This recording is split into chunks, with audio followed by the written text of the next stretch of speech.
So this is kind of a continuation of object-oriented programming.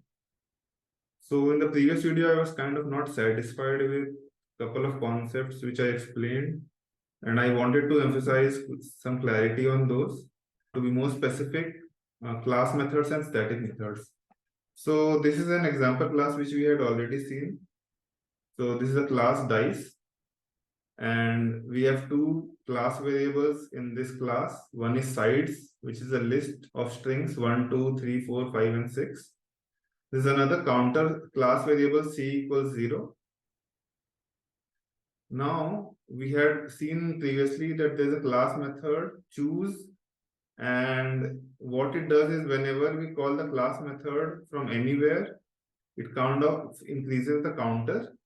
It also prints the counter, and it prints random.choice CLS sides, which just chooses from one of the items in this list. We are using dice.upper to access static method. Just for clarity, I want to say that class name without round brackets, you can see here, right? Dice.upper. So actually, dice with brackets creates an object. We are not doing that thing here. We are just saying that this class has a function upper, and we'll use that.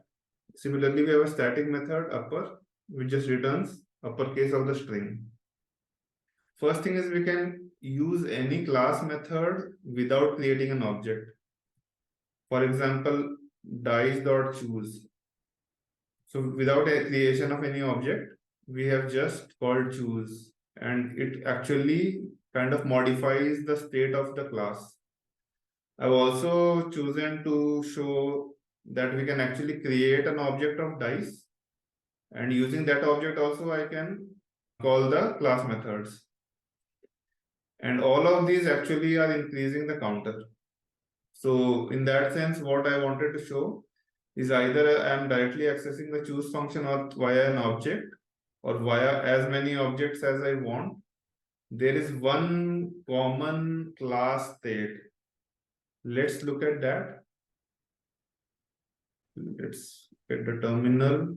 We run python dice.py, and I'll just show you all the results. So I had initialized c is equals to 0. So when I first called my choose function using dice directly, it incremented to 1. Then I created a new object, and I kind of called choose 10 times. So it kept incrementing class variable count. Now, let's say I do that again. I create a new object, let's say object new. I can use this object new 5 times just for clarity. I wanted to run it. Clear, run. See? So it doesn't matter how we have called the choose function, which is a class method. We could directly call it via the class name. We could create an object and call it 10 times. Then we can create another object and again call it 5 times. And the whole point is that class has a single state, and class methods have access to the class states. And class methods are used to modify the class state or access the class state. So accessing the class state can be done via any function using dice dot the class variable name. But at an ideal level, class method is something which can modify the class state without actually creating an object. For instance methods, we have to actually create an object and then call them. And that was it for this part. Now let's look at student.py. So again, this is a very familiar class. So we have defined class student. We have created our constructor underscore underscore init underscore underscore, where we are kind of initializing the instance variable name and house. Then we have a magic method stir, which returns an f string which says name from house for the instance variables.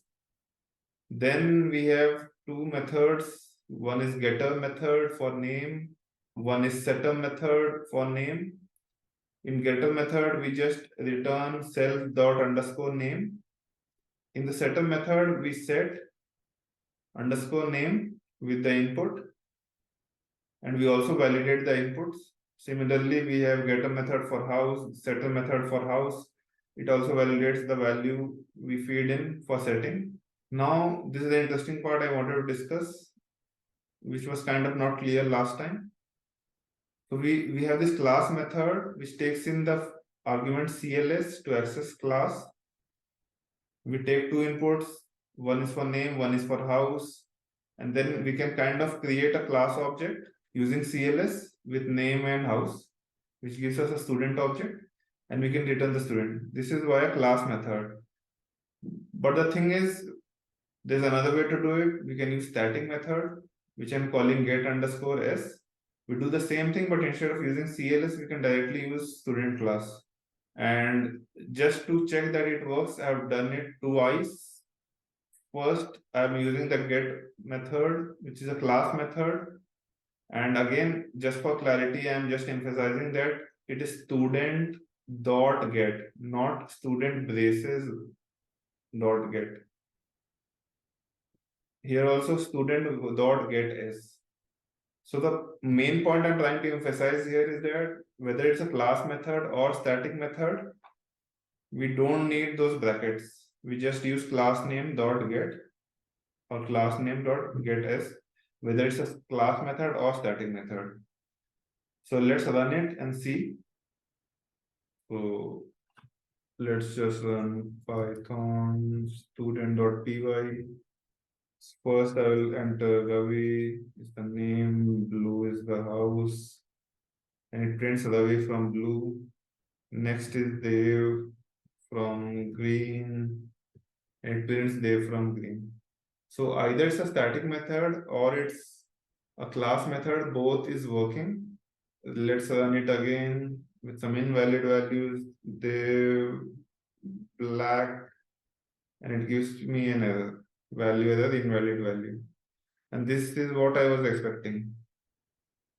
So this is all about what I wanted to say on class method and static methods. This was just for clarity.